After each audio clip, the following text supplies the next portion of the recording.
काफ़ी कुछ नया सीखने का आपको मिल सकता है। इसके अंदर कुछ ऐसी ऐसी बातें यहाँ पर मैं करने वाला हूँ जो आज से पहले आपने सुनी भी नहीं होंगी। तो ये लेक्चर बहुत ही इंटरेस्टिंग होने वाला है। तो चलिए इसका टॉपिक हम स्टार्ट करते हैं। तो टॉपिक हमारा क्या है? Fundamental forces of nature. Okay, start करते हैं आज का हम टॉपिक। तो fundamental forces of nature, universe में कितनी टाइप की फंडामेंटल फोर्सेस हैं? फंडामेंटल का मतलब होता है बेसिक कितनी है। जैसे फंडामेंटल पार्टिकल्स कितने हैं, तो ये क्वेश्चन स्टूडेंट आपके लिए है कि हमारे पास फंडामेंटल पार्टिकल कितने होते हैं। Fundamental forces of nature, fundamental forces of nature की अगर हम बात करें तो आपने याद रखना है हमारे यूनिवर्स को चलाने वाली फंडामेंटल 4 किस्म की फोर्सेस होती हैं। How many types of forces? Fundamental forces कितनी है? 4 टाइप्स ऑफ फंडामेंटल फोर्सेस। तो हम क्या कहेंगे? There are 4 fundamental forces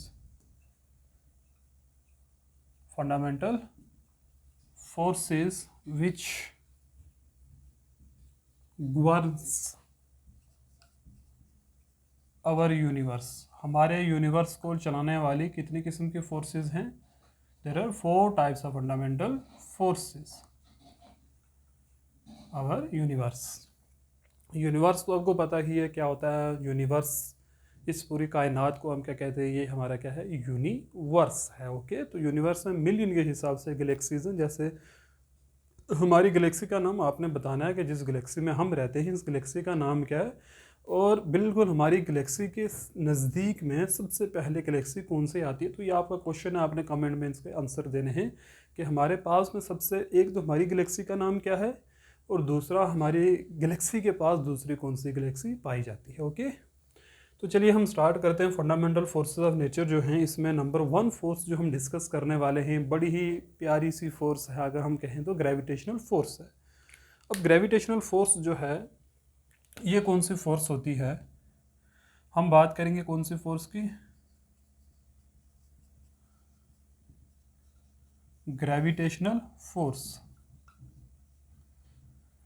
number 1, पहली बात मैं आपको बता दूं कि ग्रेविटेशनल फोर्स एक ऐसी फोर्स है जो हाई लेवल से लेके लो लेवल के पार्टिकल्स तक हर एक में होती है। ये न्यूटन ने बताई थी ग्रेविटेशनल फोर्स जो है। Who discovered gravitational force? Newton. Force he Newton ने डिस्कवर की हुई है, तभी फोर्स का यूनिट न्यूटन है, उसी के नाम के ऊपर है। ठीक है, अब ग्रेविटेशनल फोर्स जो है ये क्या होती है? तो आपने याद रखना है इस यूनिवर्स के अंदर जितने भी मैसिव पार्टिकल्स होते हैं, जिनके पास मास है, चाहे कम हो चाहे ज़्यादा हो, तो उसके अंदर ही ग्रेविटेशनल फोर्स होती है। आप पढ़ोगे ग्रेविटेशनल फोर्स एक अट्रैक्टिव फोर्स होती है between any two massive particle. Okay, तो हम क्या कहेंगे? ग्रेविटेशनल फोर्स क्या है? अट्रैक्टिव फोर्स है, attractive force between any two massive particles.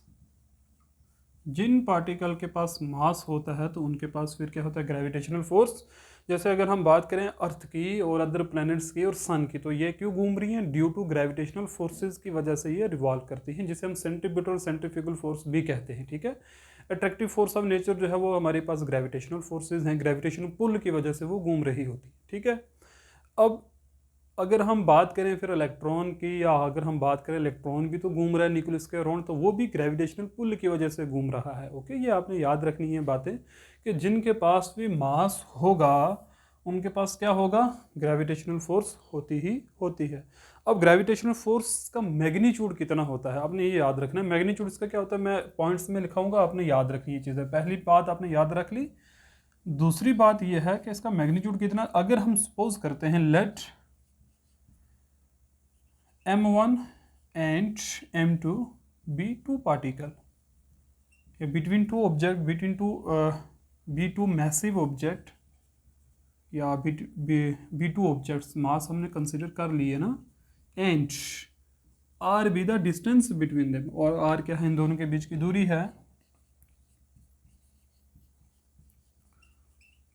Distance between them, उस वक्त ग्रेविटेशनल फोर्स का मैग्नीट्यूड कितना होता है, तो हम क्या कहेंगे, मैग्नीट्यूड ऑफ ग्रेविटेशनल फोर्स वो होता है m1 into m2 divide by R square. यहाँ पर एक g होता है जिसे हम कहते हैं ग्रेविटेशनल कांस्टेंट कहते हैं। ओके, ग्रेविटेशनल कांस्टेंट होता है 6.67 इंटू 10 की पावर 11 होता है। ठीक है, ये आप याद रखना है। g जो है ग्रेविटेशनल कांस्टेंट है, तो ये मैग्नीट्यूड है हमारे पास किसका, ग्रेविटेशनल फोर्स का। आगे बढ़ते हैं, काफ़ी इंटरेस्टिंग बातें अभी ग्रेविटेशनल की हमने करनी है, तो आप इसको देखो, फिर हम आगे मूव करते हैं नेक्स्ट।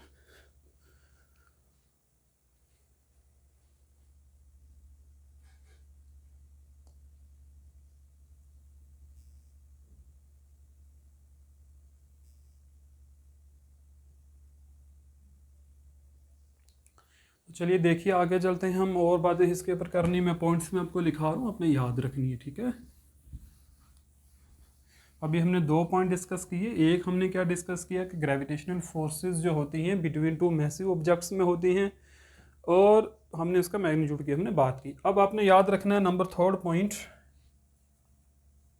इनका नेचर कैसा होता है। ये होती हैं कंजर्वेटिव फोर्सेस होती हैं। Gravitational force is a conservative force. Conservative का मतलब ये होता है कि ये क्या करती हैं कंजर्वेटिव फोर्स, देखो कंजर्वेटिव का मतलब ये होता है कि ये सिर्फ इनिशियल और फाइनल पोजीशंस को देखती हैं बिटवीन, यानी अगर फोर्स लग रही है तो वो मीडियम को नहीं देखेंगी, मीडियम किस किस्म का है, पाथ किस किस्म का है, नथिंग। इन्होंने सिर्फ क्या करना, ऑब्जेक्ट्स के बीच में फोर्स कितनी है वो हमें बताती है। ठीक है ना, मीडियम के ऊपर इसकी डिपेंडेंस नहीं होती। तो ग्रेविटेशनल फोर्स क्या है, एक आपने क्या याद रखना है, ग्रेविटेशनल फोर्स क्या हमारे पास स्टूडेंट है, कंजर्वेटिव फोर्स होती है। ठीक है, नंबर 4 पॉइंट आपके याद रखोगे। और एक बड़ी इंपॉर्टेंट बात है कि मैंने आपको एक क्वेश्चन ही पूछा था कमेंट के अंदर कि बताइए मुझे ग्रेविटेशनल फोर्सेस किन पार्टिकल की वजह से होती हैं, तो हम कहते हैं मेडिएटिंग पार्टिकल। क्या कहते हैं, आपने याद रखना क्या है, मेडिएटिंग पार्टिकल। तो मेडिएटिंग पार्टिकल जो है वो कौन सा है, आपने याद क्या रखना है, मेडिएटिंग पार्टिकल है ग्रेविटोन।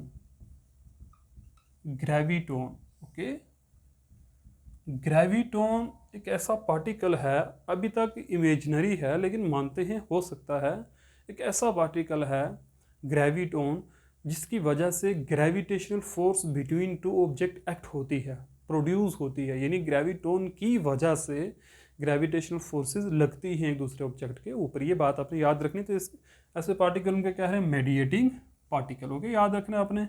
अब ग्रेविटोन का मास नेग्लिजिबल है, बट स्पिन जो है, अब ये इंपॉर्टेंट बात है, स्पिन जो होता है इसका वो होता है 2 के बराबर। ओके, ग्रेविटोन का जो स्पिन है वो कितना है स्टूडेंट, 2 के बराबर होता है। ठीक है, अब अगर हम बात करें नंबर 5 पॉइंट की, इट इज़ द, अच्छा इसकी रेंज कितनी है ना, रेंज जो होगी स्टूडेंट, इसकी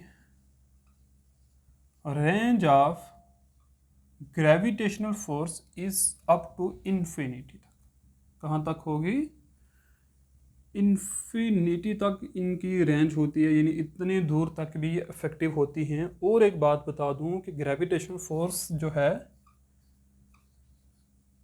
it is the weakest force, सबसे कमज़ोर है, it is the weakest force in universe. सबसे वीक फोर्स ये वाली होती है, कौन सी, आपकी ग्रेविटेशनल फोर्स जो है। कुछ इंपॉर्टेंट बातें मैंने आपको बताई हैं स्टूडेंट, देखो ये वाली कुछ चीज़ें आपको याद रखनी। एक बात आप और भी याद रख सकते हो, आपको इतना लेंथी नहीं करना है, आप इतना भी अगर लिखो तो this is okay. It is a central force, ये आप याद रख लो, ये क्या है, एक सेंट्रल फोर्स होती है। ओके, तो ये सब था हमारे पास किसके बारे में, ग्रेविटेशनल फोर्सेस के बारे में, जो मैंने आपको बताया कि between any two massive particle में ये फोर्सेस होती हैं। ओके, ये कॉपी करिए, फिर आगे चलते हैं हम दूसरी फोर्स की तरफ।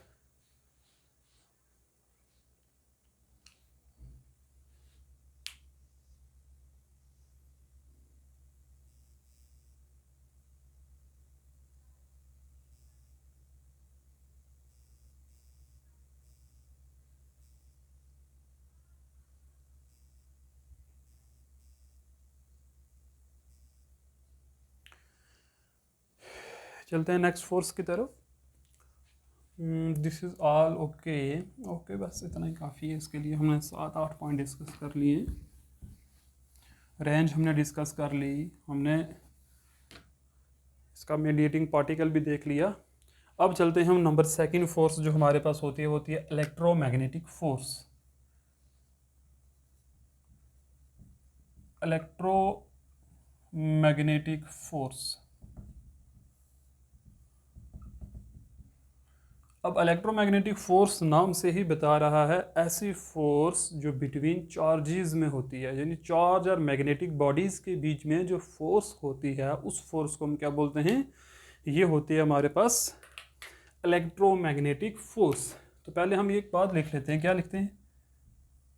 पहले आप ये लिख लो, ये इंटरेक्शन फोर्स होती है, रिपल्शन भी होती है और अट्रैक्शन भी होती है। इसका हम सिर्फ अट्रैक्शन नहीं कह सकते। तो किन में होती है? This type of force exists. This type of force exists in charge and magnetic bodies. Okay, charge का मतलब इलेक्ट्रिसिटी भी आप याद रख सकते हो। चार्ज एंड मैग्नेटिक बॉडीज के बीच में जो फोर्स एग्जिस्ट करती है उस फोर्स को हम क्या कहते हैं? ये है हमारे पास इलेक्ट्रोमैग्नेटिक फोर्स होती है। एक इंपॉर्टेंट बात, बड़ी ही इंपॉर्टेंट, कौन से पार्टिकल के पास चार्ज होता है? जिनके पास मास होगा। Every massive particle contain some charges. अब अगर हम अपनी बात करें, है तो न्यूट्रल बट चार्ज है हमारे अंदर। इसका एग्जांपल ये है कि जब हम इलेक्ट्रिसिटी की किसी वायर को छूते हैं तो हमें शॉक लगता है। वो इसलिए लगता है क्योंकि हमारी बॉडी के अंदर भी इलेक्ट्रॉन्स हैं, तो वो ट्रैवल को चलते हैं तो हमें शॉक लगता है। इट मीन्स हमारी बॉडी के अंदर इलेक्ट्रॉन है। शॉक लगा, अट्रैक्शन हुई या रिपल्शन हुई, बट फोर्स तो एक्सपीरियंस की ना हमने। It means every massive body contain charge. हर एक मास, जिसके पास मास होगा उसी के पास चार्ज होगा, जिसके पास मास नहीं फिर उसके पास चार्ज भी नहीं होगा। तो सबसे पहली बात आपने क्या याद रखें? This type of force exist in charge and magnetic bodies के बीच में ये एग्जिस्ट करती है। अब दूसरी बात हम डिस्कस कर लेते हैं। दूसरा पॉइंट है, अगर हम लेट करते हैं Q1 and Q2 B2 charge and R be the distance between them, और अगर R क्या है? इनके बीच की दूरी है, डिस्टेंस बिटवीन देम, उस वक्त देन कूलम फोर्स जो है वो कूलम फोर्स, इलेक्ट्रोमैग्नेटिक फोर्स भी कह सकते हो, कूलम फोर्स भी इसको कह सकते हो। ये बराबर होती है K into Q1 into Q2 divide by R का स्क्वायर। ये K क्या होता है? K होता है Coulomb's constant. Okay, Coulomb's constant, इसकी वैल्यू होती है 9 इंटू 10 की power 9 newton metre square C की पावर -2। This is okay. तो ये वाली वैल्यू अपनी याद रखनी है। This is the electromagnetic force between two charge particle. अब ये जो फोर्स है, नंबर थर्ड पॉइंट हम डिस्कस करेंगे इसके लिए। ये भी कंजर्वेटिव फोर्सेस होती हैं। It is a conservative force. Okay, ये भी अपनी याद रखना, ये भी कंजर्वेटिव फोर्स होती है। मैंने आपको कंजर्वेटिव का मीनिंग बताया कि कंजर्वेटिव का मतलब क्या होता है। अच्छा, नंबर फोर्थ पॉइंट की अगर हम बात करें, मेडिएटिंग पार्टिकल कौन सा होगा यहाँ पर? This is very important point. Mediating particle यानी किस पार्टिकल की वजह से यहाँ पर इलेक्ट्रोमैग्नेटिक फोर्स दो चार्ज बॉडीज के अंदर एक्ट होती हैं। तो अपने याद रखना है, फोटॉन हम बोलते हैं। क्या बोलते हैं? Remember it. क्या है चाह हमारे पास पार्टिकल? स्टूडेंट, फोटॉन होता है। मेडिएटिंग पार्टिकल जो है फॉर इलेक्ट्रोमैग्नेटिक फोर्स के लिए कौन है? फोटॉन होता है। ओके, तो फोटॉन का स्पिन जो है, स्पिन होता है 1 के बराबर। मैंने पहले आपको बताया फोटॉन क्या होता है? एनर्जी पैकेट्स होते हैं। एनर्जी पैकेट होता है, एनर्जी पैकेट होते हैं फोटॉन, एनर्जी पैकेट्स हैं। ओके, तो फोटॉन का मास नहीं होता, मास होता है नेग्लिजिबल। Remember it. चलते हैं नेक्स्ट पॉइंट की तरफ। इसको आप कॉपी करो, फिर हम आगे मूव करते हैं।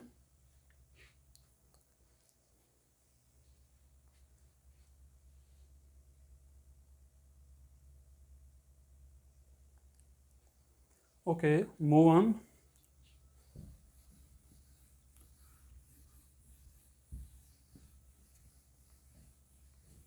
स्पिन की हमने बात कर ली, फोटॉन की हमने बात कर ली।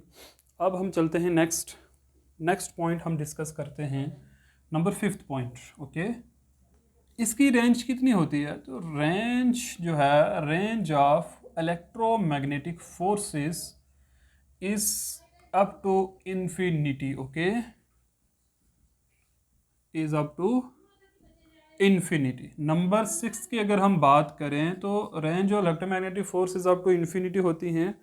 नंबर 6 की अगर हम बात करें तो ये कैसी फोर्सेस होती है, तो तुम्हें याद रखना है,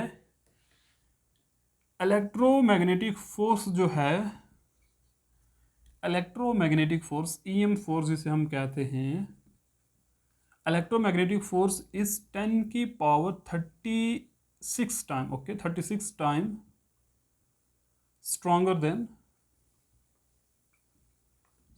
than ग्रेविटेशनल फोर्स। ओके, कितनी स्ट्रांग होती है ये?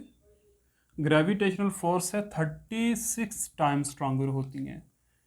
ये बहुत ज़्यादा वैल्यू है, 36 time stronger then gravitational force होती हैं। ओके, और इम्पॉर्टेंट बात, 10 की पावर 11, 10 की पावर 11 टाइम्स स्ट्रांगर होती हैं किससे? हम पढ़ेंगे next force, stronger then weak nuclear force, week nuclear force. Okay, remember it, electromagnetic force is 10 की power 36 times stronger then gravitational force and 10 की power 11 times stronger then weak nuclear forces. Number 7th point यहाँ पर हम discuss कर लेते हैं, it is also a central force. It is a central force उस force को कहते हैं जो फोर्स बिटवीन टू सेंटर के, यानी between two line joining act होती है। बिटवीन, मान लो इस तरीके से आपके पास एक ये पार्टिकल है, दूसरा ये पार्टिकल है, तो बिटवीन लाइन जॉइनिंग जो फोर्स एक्ट होती है उस फोर्स को हम क्या कहते हैं? ये है हमारे पास कौन सी फोर्स? याद क्या रखना है, इलेक्ट्रोमैग्नेटिक फोर्स। और सेंट्रल फोर्स होती है, कंजर्वेटिव भी होती है। कुछ इंपॉर्टेंट बातें मैंने बताई हैं आपको, अपने याद रखनी है। रेंज की बात की हमने, और स्ट्रॉन्गर कितनी है? 10 की power 36 time stronger than gravitational forces and 10 की पावर 10 की पावर 11 टाइम स्ट्रॉन्गर देन किससे?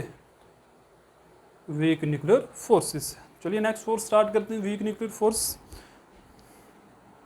वीक न्यूक्लियर फोर्स को हम अब स्टार्ट करेंगे। ओके, ये कॉपी करो आप। तो नेक्स्ट फोर्स है हमारे पास जो वो है week nuclear force.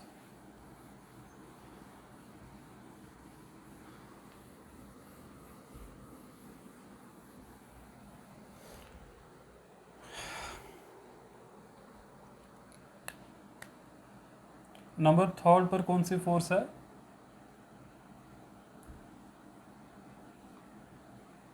Week nuclear force. Week nuclear force जो है, ये कैसी फोर्स होती है? थोड़ा सा हट गया उनसे, तो हमने याद ये रखना है, ये फोर्सेस जो हैं, एक तो शॉर्ट रेंज होती हैं। पहली बात मैं आपको यही लिखा दूँ, शॉर्ट रेंज फोर्सेस होती हैं, ये शॉर्ट रेंज फोर्सेस हैं। ये उतनी उनकी रेंज नहीं होती आपको इन्फिनिटी तक, ये लॉन्ग नहीं होती, शॉर्ट रेंज फोर्सेस होती हैं। और इसकी रेंज कितनी होती है?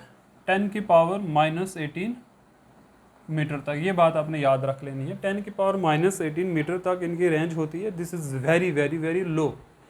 अब ये फोर्सेस जो हैं कब कहाँ पर होती हैं, तो अपने याद रखना है, ड्यूरिंग बीटा डीके। जब बीटा डीके होती है, आप पढ़ोगे एक यूनिट पढ़ोगे, स्पॉन्टेनियस मिशन वगैरह रेडिएशंस का यूनिट है, हमें वो पढ़ना है 12th क्लास के अंदर। और 11th के अंदर भी आप पढ़ोगे, जिसमें रेडियो एक्टिविटी की हम बात करें तो उसके अंदर बीटा डीके आपको पढ़ाया जाएगा। बीटा डीके क्या होता है? तो बीटा डीके के दौरान क्या होता है, न्यूट्रॉन हो चाहे प्रोटॉन हो, ये डीके करते हैं। क्या करते हैं? डीके करके क्या बनाते हैं? अगर न्यूट्रॉन होगा तो न्यूट्रॉन टूट के प्रोटॉन और इलेक्ट्रॉन बनाते हैं। क्या बनाते हैं? याद रखना है, न्यूट्रॉन बीटा डी के दौरान टूटता है और क्या बनाता है? हमारे पास प्रोटॉन और न्यूट्रॉन, साथ में इलेक्ट्रिनो निकालते हैं, न्यूट्रिनो हम कह सकते हैं, या पॉजिट्रॉन वगैरह निकालते हैं, ठीक है। ये पार्टिकल्स के नाम है स्टूडेंट। अब इस जब ये डीके होती है तो इस दौरान जो फोर्स होती है इन पार्टिकल्स के बीच में, यानी प्रोटॉन इलेक्ट्रॉन के बीच में जो फोर्स होगी, उसी फोर्स को हम क्या कहते हैं, week nuclear force. During beta DK weak nuclear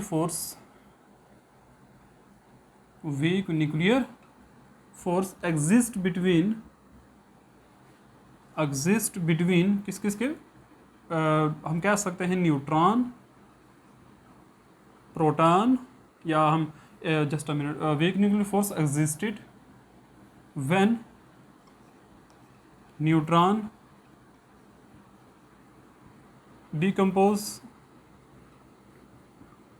into proton and electron. Okay, proton and electron, और साथ में एक बात और याद रखनी है आपने, ये सब टूटते हैं but electron, proton and anti neutrino भी साथ में निकलता है, नहीं, ठीक है। न्यूट्रिनो एंड एंटी न्यूट्रिनो में देखो, और एंटी न्यूट्रिनो ऐसे लिख लो, ठीक है, या पॉजिट्रॉन वगैरह जो होता है, ठीक है। तो उस वक्त ये वीक न्यूक्लियर फोर्स, अब स्टूडेंट परेशान हो गए सर ये क्या है, न्यूट्रॉन डिकम्पोज होता है। पढ़ोगे बच्चे, जब हमारा न्यूक्लियस अनस्टेबल होते हैं उस वक्त कभी प्रोटॉन टूट जाता है, कभी न्यूट्रॉन टूट जाता है, तो ये डिकम्पोज करते हैं एक दूसरे के अंदर, ठीक है। साथ में ये पार्टिकल्स निकलते हैं, न्यूट्रिनो और एंटी न्यूट्रिनो वगैरह निकलते हैं। तो ये during beta decay when nuclear forces, during beta decay हम ऐसा लिख सकते हैं, during beta decay when neutron decompose into proton and electron, then weak nuclear force exist comes into, पहले ऐसे लिख सकते हैं, कम्स इनटू, पहले उस वक्त ये फोर्सेस हमारे पास आ जाती है, ठीक है। रेंज मैंने आपको बता दी, इसकी रेंज कितनी है। और इंपॉर्टेंट बात क्या, मेडिएटिंग पार्टिकल जो होता है वो कौन सा होता है,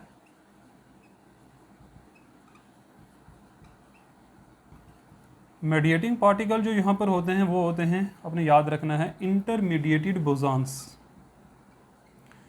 इंटरमीडिएटेड बोसॉन्स होते हैं, जिसे हम वेक्टर बोसॉन्स भी कहते हैं। ओके, अब कौन कौन से होते हैं, W प्लस माइनस Z, ये अपने याद रख लेने हैं। ये हमारे पास बोसॉन्स है, W बोसॉन और Z bosons. Okay, remember it, हम सिंपल लिखते हैं इसको, W बोसॉन्स और Z bosons. This is the intermediated particles, कहाँ पर, जब ये डीके होती है उस वक्त ये पार्टिकल एग्जिस्ट करते हैं, ठीक है। अपने याद रख लेना है W और Z boson, W plus minus भी लिख लो साथ में, ठीक है। नंबर 4 पर हम चलते हैं स्टूडेंट, यहाँ पर थोड़ी सी कन्फ्यूज़न है, आप चेक कर लेना यहाँ प्लस माइनस आता है या नहीं आता। बोसॉन्स मैंने आपको बताया था, बोसॉनिक पार्टिकल्स वो होते हैं जिनका जो स्पिन होता है इंटीग्रल होता है, जैसे हमने ग्रेविटॉन की बात की, वो भी क्या है, बोसॉन्स है। हमने फोटॉन की बात की, वो भी बोसॉनिक पार्टिकल्स है, तो ये भी बोसॉन्स है, ठीक है।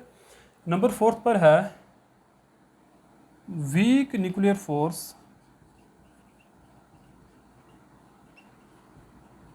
वीक न्यूक्लियर फोर्स जो है 10 की पावर 25 टाइम्स स्ट्रांगर है, किससे, 10 की पावर 25 टाइम्स स्ट्रांगर होती है, किससे, ग्रेविटेशनल फोर्स से। और एक बात बता दें आपको, लास्ट पॉइंट आप याद रख लो, ना तो ये सेंट्रल होती, ना तो ये कंजर्वेटिव होती, ठीक है। It is not a conservative, ना तो ये फोर्सेस कंजर्वेटिव होती हैं, और आ सेंट्रल, ऐसे लिख दो, and conservative and it is non conservative लिखते हैं ना, non conservative and non central. तो इसके लिए इतना बहुत है, इससे ज़्यादा आपको लिखने की ज़रूरत नहीं है। ओके, तो हम फिर लास्ट फोर्स जो है वो हम स्टार्ट करेंगे, very important force, strong nuclear forces क्या होती हैं वो हम पढ़ेंगे, ठीक है। ये आप कॉपी करो स्टूडेंट।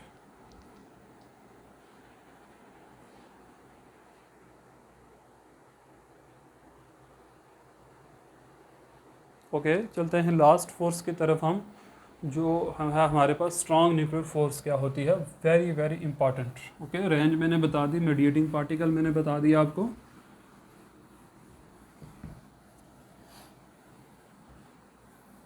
एंड लास्ट पे है हमारे पास very important strong nuclear force, number 4 पे जो फोर्स है वो कौन सी है?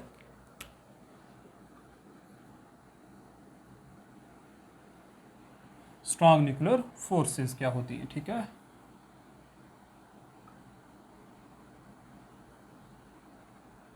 नंबर 1 पॉइंट आपने याद रखना है, ये भी शॉर्ट रेंज फोर्स होती है, ठीक है।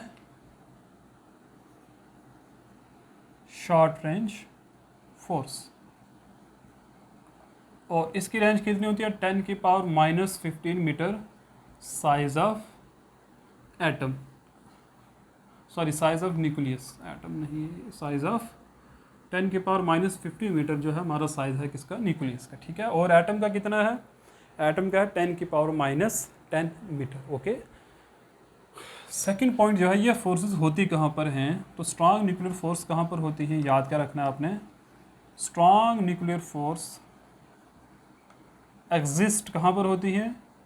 Inside the nucleus, inside the nucleus के अंदर ये फोर्सेस होती हैं, एग्जिस्ट इनसाइड द न्यूक्लियस। इनका काम क्या होता है? These forces bind neutron and proton. Bind का मतलब होता है जोड़े रखना, ठीक है। These forces bind neutron and proton, और proton proton proton proton proton, और लास्ट में क्या हो सकता है? न्यूट्रॉन न्यूट्रॉन, न्यूट्रॉन न्यूट्रॉन को, ठीक है। न्यूट्रॉन प्रोटॉन, और प्रोटॉन प्रोटॉन और न्यूट्रॉन न्यूट्रॉन टुगेदर, ठीक है। This forces bind neutron proton together inside the nucleus. जोड़े रखते हैं एक दूसरे के साथ, कहाँ पर? इनसाइड द न्यूक्लियस के अंदर, okay, remember it. This type of forces जो हैं वेरी स्ट्रॉन्ग फोर्सेस होती हैं ये, और ये करती क्या है? इनका काम क्या होता है? न्यूट्रॉन और प्रोटॉन जो एलिमेंट्री पार्टिकल न्यूक्लियस के अंदर एग्जिस्ट करते हैं उनको आपस में बाइंड करके रखती हैं, ठीक है। अब चलते हैं नेक्स्ट पॉइंट की तरफ। नंबर 3 पॉइंट जो है हमारा, ये बड़ी इंपॉर्टेंट बात थी स्टूडेंट। देखो हमारा जो, अगर हम देखें ना, ये प्रोटॉन है, देखो ये अगर हम न्यूक्लियस कह दें, ये प्रोटॉन प्रोटॉन है, ये न्यूट्रॉन न्यूट्रॉन है। अब ये दोनों का चार्ज एक जैसा है तो ये दोनों रिपेल करना चाहिए, तो प्रोटॉन यहाँ से बाहर जाना चाहिए, बट ऐसा नहीं होता, ऐसा नहीं होता। प्रोटॉन ये इनको जोड़ने वाली ही तो फोर्स स्ट्रॉन्ग न्यूक्लियर फोर्स है। यूनिवर्स में सबसे ताकतवर फोर्स यही होती है। मैं आपको बता दूं, जब कभी हम तोड़ते हैं ना, जब कभी ब्रेक करते हैं तो हम बाहर से ज़्यादा एनर्जी देते हैं इसको, और एनर्जी कितनी होनी चाहिए? स्ट्रॉन्ग न्यूक्लियर फोर्स जितनी ही होनी चाहिए, इसे हम बाइंडिंग एनर्जी कहते हैं। जब कभी ब्रेक होता है तो आपने नाम सुना होगा गामा रेज का, तो वो इमिट होती हैं। फिर जब वो इमिट होती हैं तो this is very powerful rays. Gamma rays जो हैं सबसे पावरफुल रेज होती है यूनिवर्स के अंदर, जो 30 सेंटीमीटर मोटे आयरन को भी पेनिट्रेट करके चली जाती है, ठीक है। इसलिए न्यूक्लियर बम इतने खतरनाक होते हैं। न्यूक्लियस है तभी स्ट्रॉन्ग न्यूक्लियर फोर्सेज हैं वहाँ पर। अब यहाँ पर मेडिएटेड पार्टिकल कौन सा है? तो मेडिएटेड पार्टिकल जो है वो अपने याद रखना है, मेडिएटिंग पार्टिकल जो है यहाँ पर, रिमेंबर इट, वो है हमारा, हाँ जैसे मैं बताऊँगा वही आपने याद रखना है। 3-4 हैं यहाँ पर हम बात करते हैं। मेडिएटिंग पार्टिकल में हमारे पास क्या क्या आता है स्टूडेंट? पाई मेजॉन्स भी आते हैं, पाई मेजॉन्स भी कहते हैं, और हम गलियोन्स भी कहते हैं, ठीक है। ये अपने नाम याद रखने मेडिएटिंग पार्टिकल्स के, ये आपको कहीं पर नहीं मिलेंगे। पाई मेजॉन्स और gluons, this is the mediating particle between. इसकी कहानी ज़रा थोड़ी सी ये मैं बता दूं कि फॉर एग्जांपल किसी युकावा साइंटिस्ट था जापान का, उसने एक बात कही थी। उसने ये कहा था कि ऐसा होता है न्यूक्लियस के अंदर ये पार्टिकल्स होते हैं, प्रोटॉन प्रोटॉन इनको दोनों को एक पार्टिकल को पकड़ना चाहते हैं, तो पकड़ने के कारण ना तो ये पार्टिकल दूसरे के पास जाता है ना पहले के पास, अटक जाता है बीच में। इस तरीके से अगर मैं बता दूं, मान लो ये प्रोटॉन है, ये प्रोटॉन है, यहाँ पर पार्टिकल है, तो इसने इसको अपनी तरफ खींचा, इसने आपको अपनी तरफ खींचा, तो इक्वल फोर्सेस के साथ खींचेंगे तो ये दोनों लटक जाएंगे अपने साथ, एक दूसरे के साथ अटक जाएंगे। तो ये वो पार्टिकल्स हैं जिन पार्टिकल को पकड़ने के चक्कर में ये बात जो है ना, प्रोटॉन प्रोटॉन न्यूट्रॉन ये बाइंड हो जाते हैं एक दूसरे के साथ, ठीक है। तो ये आ गया आपका मेडिएटिंग पार्टिकल, पाई मेजॉन्स और गलियोन्स जिसे हम कहते हैं, ओके। ये आपने याद रखना है। नंबर 4 पे अगर हम बात करें इनकी, देखो इसका स्ट्रेंथ कितनी है। स्ट्रॉन्ग न्यूक्लियर फोर्सेस जो होती हैं स्ट्रॉन्ग न्यूक्लियर फोर्स जो हैं ये हैं 10 की power 38 time, okay, 38 times stronger than किससे स्ट्रॉन्गर होती हैं? ग्रेविटेशनल फोर्स से। एंड 10 की पावर 2 टाइम्स, 10 की power 2 times stronger than electromagnetic force. और लास्ट पे है 10 की पावर 13 टाइम्स, 10 की पावर 13 टाइम्स स्ट्रॉन्गर देन किससे स्ट्रॉन्गर होती हैं? Stronger than weak nuclear force से, weak nuclear force, okay. And last point क्या है इसका? ये भी नॉन सेंट्रल नॉन कंजर्वेटिव होती हैं, ठीक है। It is non conservative and non central, okay, non central forces होती हैं स्टूडेंट। ये था हमारा आज का topic fundamental forces of nature. मैंने आपको बड़े अच्छे से एक एक चीज़ एक्सप्लेन की है। मैं ये उम्मीद करता हूँ कि हर कंसेप्ट आपको क्लियर हो गया होगा। बड़ा ही इंटरेस्टिंग टॉपिक था आज का, मज़ा भी आया पढ़ाने का। आई होप कि आपको भी मज़ा आ रहा होगा पढ़ने का। तो आज हम इतना ही रखते हैं। Okay, thank you very much, have a nice day. मुझे दीजिए इजाज़त।